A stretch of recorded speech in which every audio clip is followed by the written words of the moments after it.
béninoises, béninois, mes très chers compatriotes. En ce jour, 28 février 2014, date anniversaire de la clôture solennelle de l'historique Conférence nationale des forces vives de 1990, événement fondateur de notre démocratie. J'ai décidé de m'adresser à vous et vous prendre à témoin face à la fronde sociale menée par certaines organisations syndicales de notre très chère commune patrie, le Bénin. Comme vous le savez, chers compatriotes, depuis quelques semaines, notre chère patrie, le Bénin traverse une crise sociale due à l'arrêt de travail décidé par certaines centrales et confédérations syndicales suite à des manifestations publiques non autorisées par l'autorité départementale au regard des dispositions légales. Sous le prétexte que les libertés publiques sont ainsi menacées, certains responsables syndicaux ont suscité des mouvements de débrayage visant en vain la paralysie de l'administration publique de notre pays. Cependant, face à leur détermination de perturbation, ont été observées par endroits. Certaines des perturbations ont été observées par endroits. Je le répète, cependant, face à leur détermination, des perturbations ont été observées par endroits. C'était nécessaire d'insister sur ce passage. Malgré les concertations sectorielles entre ministres concernés et syndicats, ainsi que les négociations entre gouvernements, centrales et confédérations syndicales, en présence des facilitateurs, en vue de trouver une issue favorable à la grève, les discussions entamées depuis le 5 février 2014 n'ont pas abouti en raison des exigences maintenues par les centrales syndicales et relatives, entre autres, à la restitution intégrale des défalcations opérées sur les salaires des mois de janvier et de février 2014 au titre des jours de grève de janvier. Mes très chers compatriotes, par respect pour le peuple béninois, nos institutions et notre démocratie, ainsi que pour chacune et chacun de vous, j'ai toujours pris le parti de vous tenir un langage de vérité et de cœur face aux enjeux engageant l'avenir de notre nation. Et dans ce même état d'esprit que je veux encore m'adresser à vous aujourd'hui, chers compatriotes. Le droit de grève est un acquis de notre démocratie et mon gouvernement entend respecter ce droit des travailleurs, pourtant qu'il s'exerce dans les conditions définies par les lois de notre République.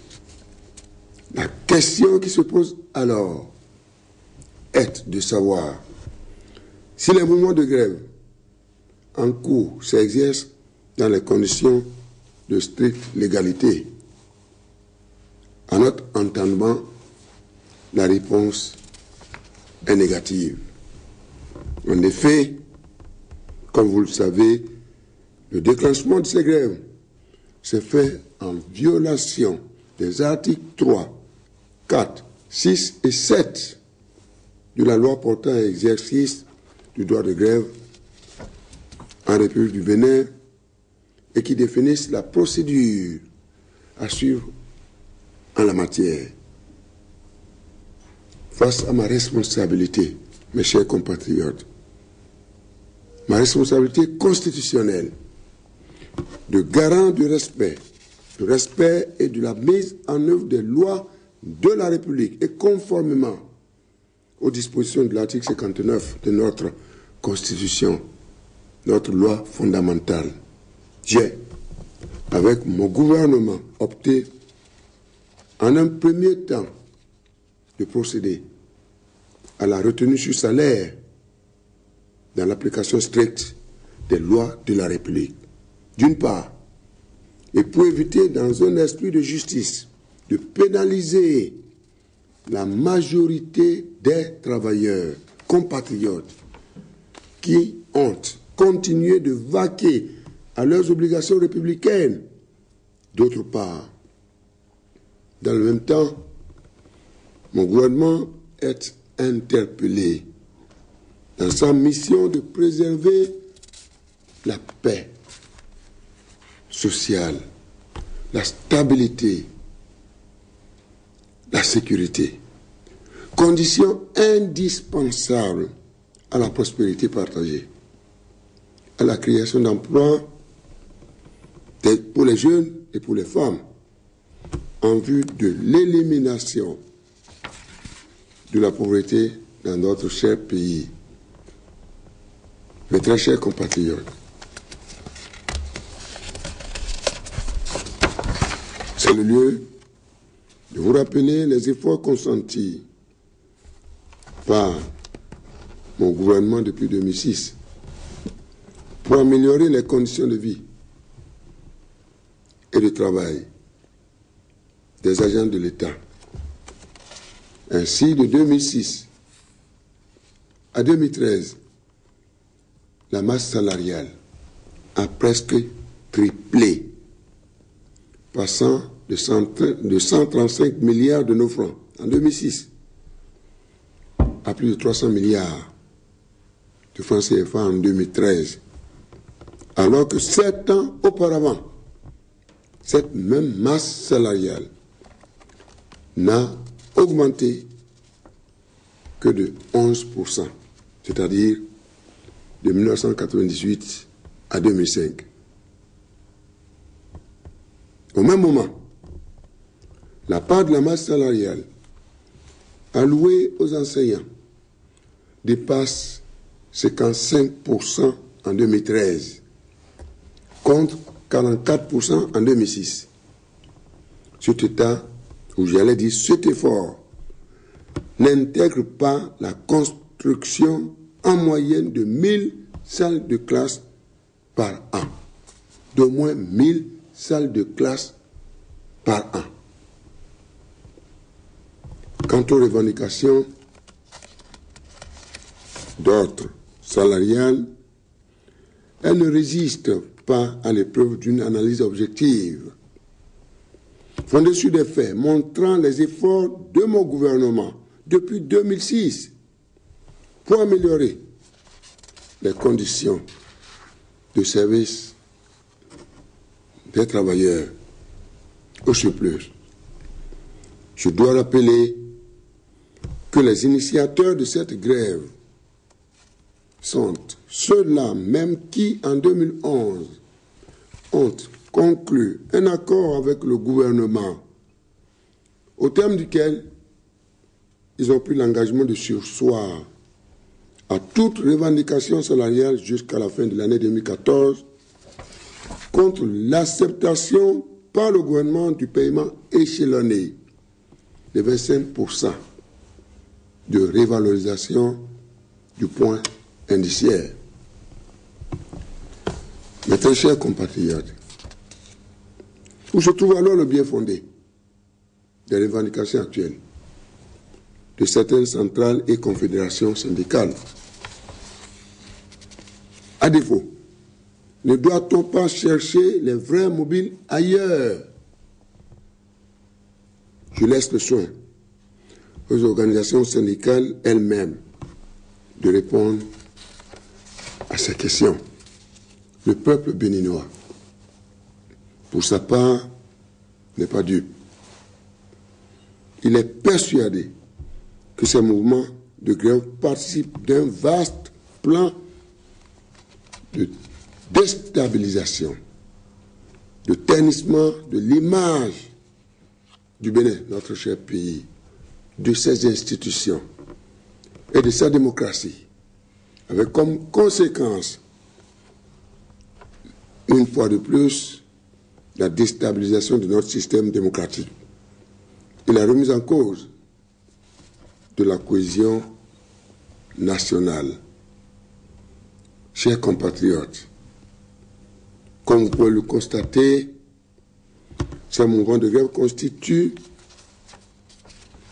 une préoccupation majeure parce qu'ils touchent au cœur de notre système éducatif, fondement de l'avenir de notre nation. Bien que ces mouvements n'aient pas atteint l'ampleur attendue par leurs organisateurs, tout enfant béninois, chers compatriotes, où qu'il se trouve, a droit à l'éducation, à la protection et à la défense de ses droits qui relèvent des prérogatives du gouvernement.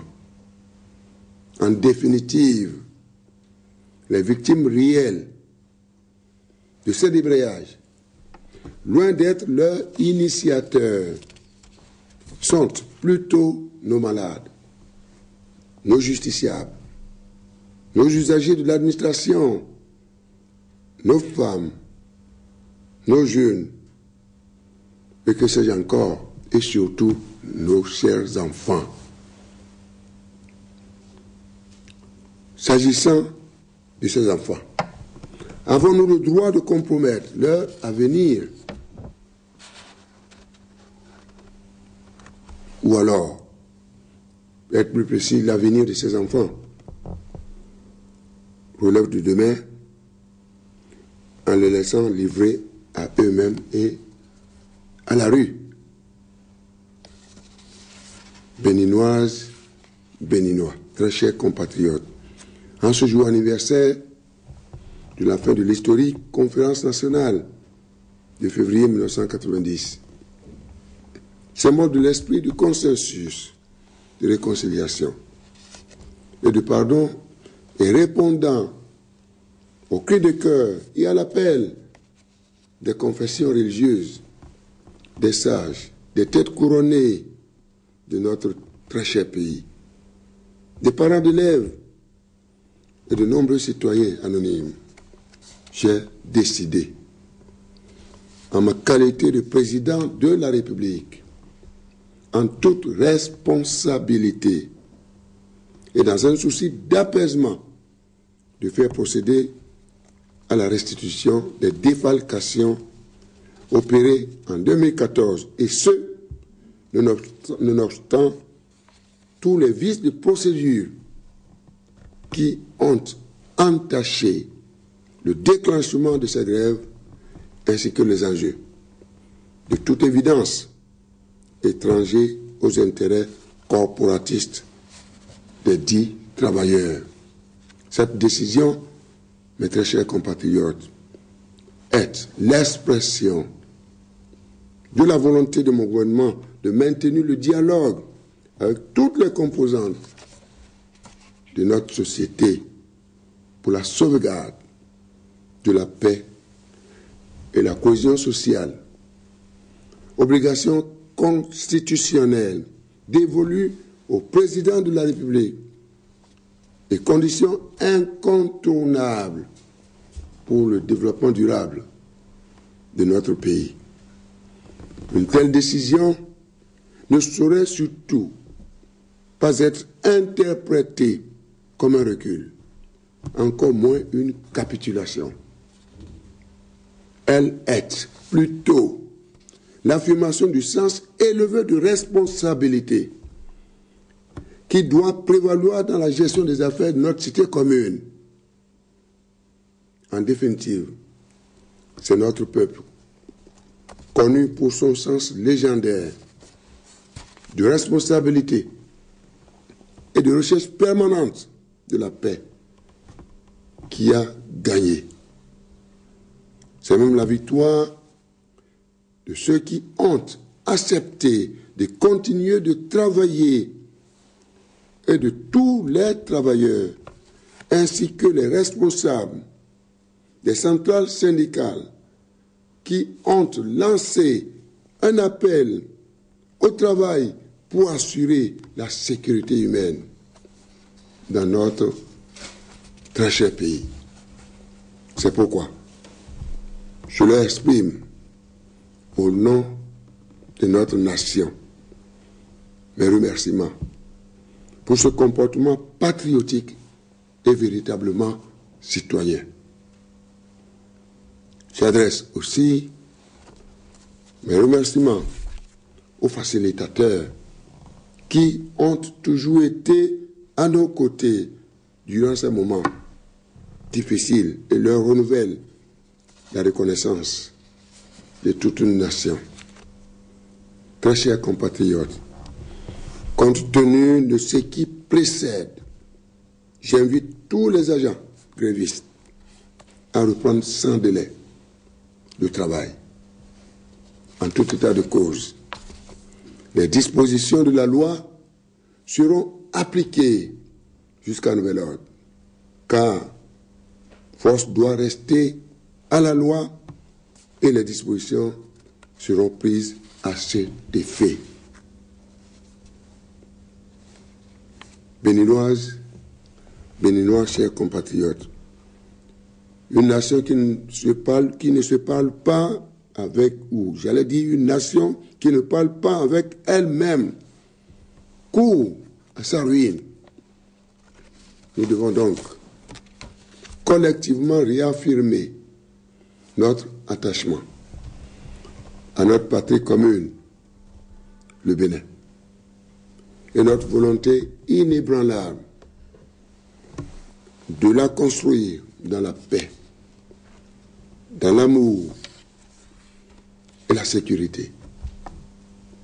Le Bénin, notre pays, ne peut être construit que par ses filles et ses fils.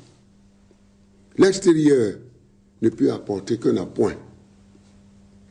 À nous de nous convaincre, chers compatriotes, du Bénin que nous voulons véritablement construire. De quel Bénin voulons-nous construire? À nous de le dire et d'en être convaincus. Je continue de vous proposer, mes chers compatriotes, qu'on construise ensemble un Bénin nouveau, un Bénin paisible, pacifié, prospère, où sera assurée la prospérité et la sécurité humaine. J'en appelle donc au dialogue politique qui, à mon avis, doit être au cœur d'un ensemble de pactes stratégiques, fait de partenariats noués dans un esprit patriotique et de responsabilité. Nous devons nous imposer de dépassionner et de dépersonnaliser les débats sur les problèmes de la nation. En discuter sans préjugés ni arrière-pensée, chers compatriotes. Ainsi, le dialogue politique, tant souhaité, doit absolument se nouer au sein de la classe politique, en se démarquant des calculs d'intérêt personnel et surtout du refus de l'acceptation de l'autre, dénoncé depuis des siècles, comme vous le savez, mais qui, malheureusement, chers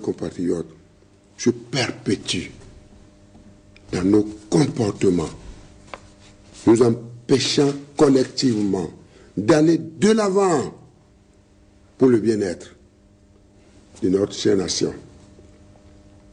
Je veux aussi réaffirmer ma détermination à continuer d'œuvrer pour la promotion d'un dialogue stratégique entre mon gouvernement, la société civile et le secteur privé fondé sur un pacte de citoyenneté et de responsabilité en vue de préserver les intérêts réciproques avec pour point de mire la promotion de l'emploi des jeunes et des femmes et la création de richesses.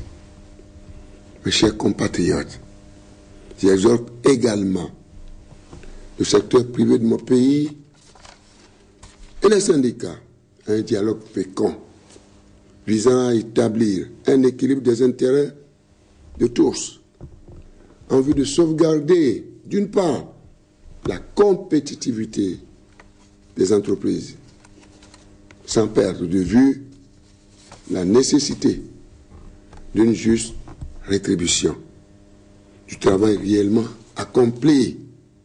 D'autre part,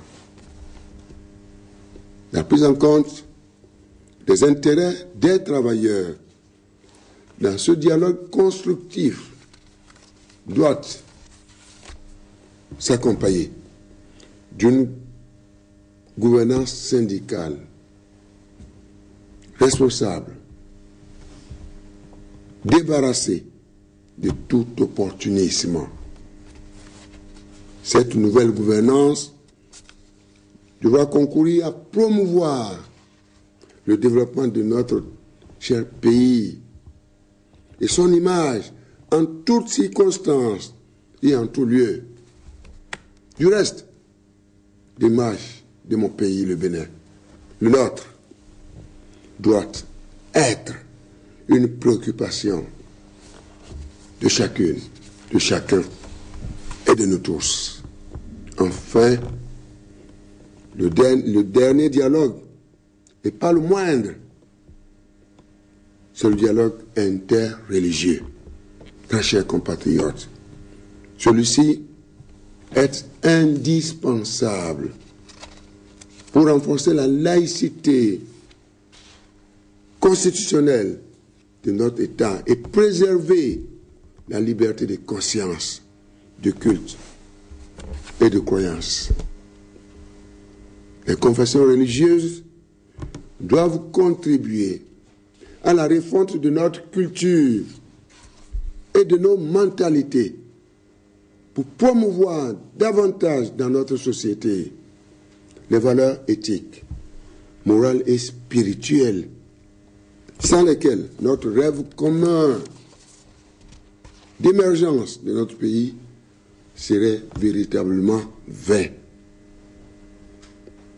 Mes chers compatriotes, comme vous en convenez, ces différents pactes stratégiques, ces chantiers que j'invite à ouvrir en toute confiance et sans délai, ont en définitive pour finalité de développer une vraie démocratie avec des institutions véritablement fortes, véritablement crédibles, animées par des hommes de qualité, dans la perspective d'intensifier les grands travaux générateurs d'emplois et de richesses pour les prochaines années 2014 et suivantes.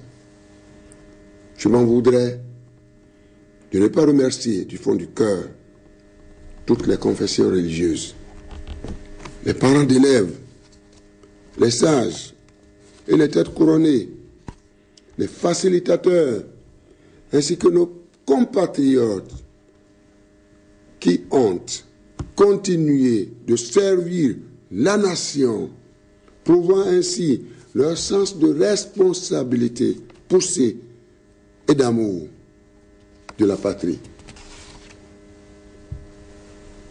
Béninoises, Béninois, chers compatriotes, je ne terminerai pas sans cet appel que je lance à tous pour préserver les droits et les devoirs de la personne humaine, conformément à l'article 15 de notre loi fondamentale. Chacune de nous a une part de responsabilité pour y parvenir. Et je vous fais confiance, car il s'agit d'une question fondamentale au cœur de notre démocratie. Faut-il vraiment que j'en parle alors qu'au quotidien, le Bénin, mon pays, est aujourd'hui reconnu comme un pays de liberté, un état de droit, où on ne compte ni prisonniers politiques, ni prisonniers d'opinion, et que sais-je encore, notre pays est considéré par la communauté internationale comme l'un des plus sûrs au monde, mes très chers compatriotes. Je n'en veux pour preuve que les rapports périodiquement publiés par les puissances occidentales avec lesquelles nous partageons les valeurs du monde libre et par les instances les plus crédibles et les plus fiables. Je vous renvoie aux publications de 2013 de l'Office français pour la protection des réfugiés et apatrides, OFPRA, dans lequel le Bénin, mon pays, notre pays commun, apparaît parmi les 18 États les plus sûrs de ce monde contemporain. Il en est de même. La dernière publication du département d'État américain, Freedom House Report, sur les libertés dans le monde, notre monde contemporain. Notre pays, chers compatriotes, y est cité dans le précaré des pays reconnus pour leur liberté. Béninoises, Béninois, ensemble, nous sommes plus forts et l'avenir plus radieux. L'espérance et l'espoir sont permis à condition que nous renforcions nos valeurs éthiques, morales, spirituelles et notre volonté de nous aimer, de travailler et de construire ensemble notre très cher pays, le Bénin. Que Dieu bénisse notre chère patrie. Que Dieu bénisse la République. Que Dieu bénisse le Bénin. Je vous remercie.